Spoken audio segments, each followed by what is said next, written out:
Hi, this is Tim of the 1916 Company. Welcome and thanks for logging on. If you love this watch, email me, Team Mosso at the1916company.com for purchase pricing and availability questions concerning this watch. And today we speak of an old friend, albeit one who has not visited in some time. This is the Panerai Luminor Marina PAM048. In stainless steel, this model was launched in 1999. The example in my hand was made in 2005. 40 millimeters in diameter, it's 15.4 millimeters thick from lug tip to lug tip, 48.1 millimeters, with a 22 millimeter spacing in between the lugs. Now, Panerai watches have gotten smaller in recent years, but this is proof that there's always been a smaller option. The problem that Paneristi have with the smaller Panerai breeds of recent years is not that they are smaller, it's that they are over-refined, effete, and inconsistent with the image of the brand. So if you are of that persuasion who finds the 756, the 903, and especially the 1557 to be anathema to your sense of what Panerai should be, this is the antidote. I've known a lot of Navy SEALs who are smaller than I am, and rest assured they could all kick my ass. Dynamite comes in small packages, and this is proof. The 40 millimeter Luminor Marina is in many ways a smaller version of the PAM104. So if you like the 104, but it's a bit big, this is for you.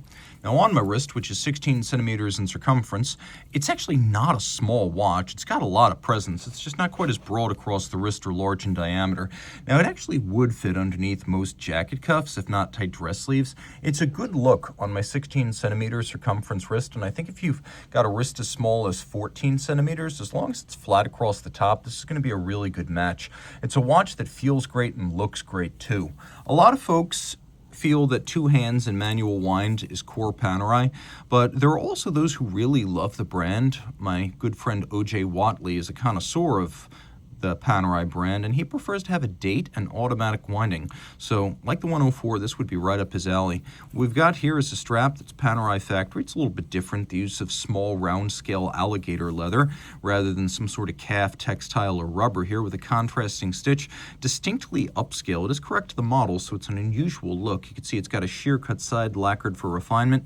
Calf on the bottom, no crimping, no gouging, and again a bit more upscale than expected. We don't have the usual trapezoidal pin buckle. We've got a double deployant clasp with twin trigger release. You have to press both triggers for it to open, and then inside you find it's very thick gauge steel, and so you have a little bit of extra security against accidentally dropping this heavy watch. And despite not being large, it is quite weighty. You may ask, how much does it weigh? Let's find out. Again, I promised you that this watch is no lightweight, figuratively or literally. And in general, any strap watch that's over 120 grams, or well over a quarter pound, is going to feel pretty meaty on the wrist. Now throwing the watch into the spotlight here, you can see it's not a lesser Panerai, it's just a smaller Panerai. We have removable bars fixed in place by screws, so if you want to get to work strap swapping, this right here, it's going to use a 22 millimeter strap, which is a bit different for a Panerai, but it's held on the old school way. So if you want to size up and fit a new strap, you're going to use your jeweler's screwdriver. No spring bars here. None wanted, none delivered. It's the old school screw and bar system combined with a case that gives you the old school 300 meter water resistance rating with the old school screwed in case back. No snapbacks here, and it is definitely not a duet. Taking a look at the crown guard, fully functional, the world's most distinctive crown guard. Honestly, I could just cover up the whole watch, leave just that visible, and you could tell me what brand and what model line. Now, it's very functional, too. As you can see, unlike a shouldered crown guard, if it gets hit perpendicular, you're safe.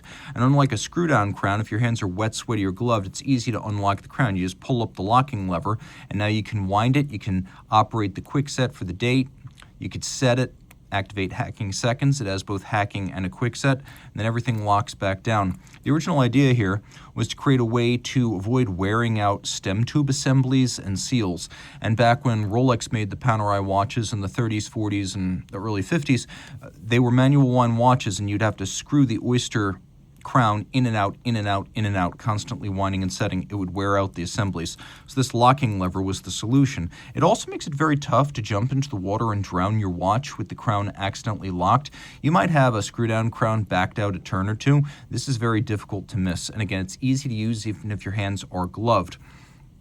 Taking a look in profile, we've got a combination of polish and satin here for a nice contrast. It's the Betterini case, developed by Panerai employee and machinist Alessandro Betterini in the 90s in preparation for launching the first 3 Panerai civilian models, the Luminor Marina and the Mare Nostrum in 1993. The dial here is Luminova, but it is a brightly luminous one. As you can see, we have no shortage of luminescence, including the small seconds. Historically, Radiomir was a type of paint and Luminor was a less radioactive type of paint, but today Radiomir is a type of case and Luminor is a type of case. When you add the second sand, it becomes a Luminor Marina. Now, a nice trick here is if you're going to use a Cyclops eye magnifier, put it under the crystal. It's less obtrusive that way. The dial is matte anti-glare. You can see we've got more of a sausage style dial with these large built-up transferred numerals rather than the sandwich architecture. And then inside, we have a Valjoux 7750P1. In Panerai, guys, that is the OP3. Unidirectional automatic winding, 42-hour power reserve, 21 joules, 4 hertz beat rate, quick set and hacking. It's a 30mm movement that's 5-position adjusted and a COSC certified Swiss chronometer, something I dearly miss on the modern in-house caliber Panerai watches. It's a tank-tough movement for a tank-tough watch. And the nice thing about this watch is you do get the long-form chronometer card, as this is a full-set PAM048, one of my all-time favorite Panerai models and probably one of a very short list of Panerai pieces I would actually consider owning myself. So if you want a smaller Panerai but not a lesser Panerai, PAM048 in steel, reach out to Team Mosso at the 1916company.com for purchase and pricing details.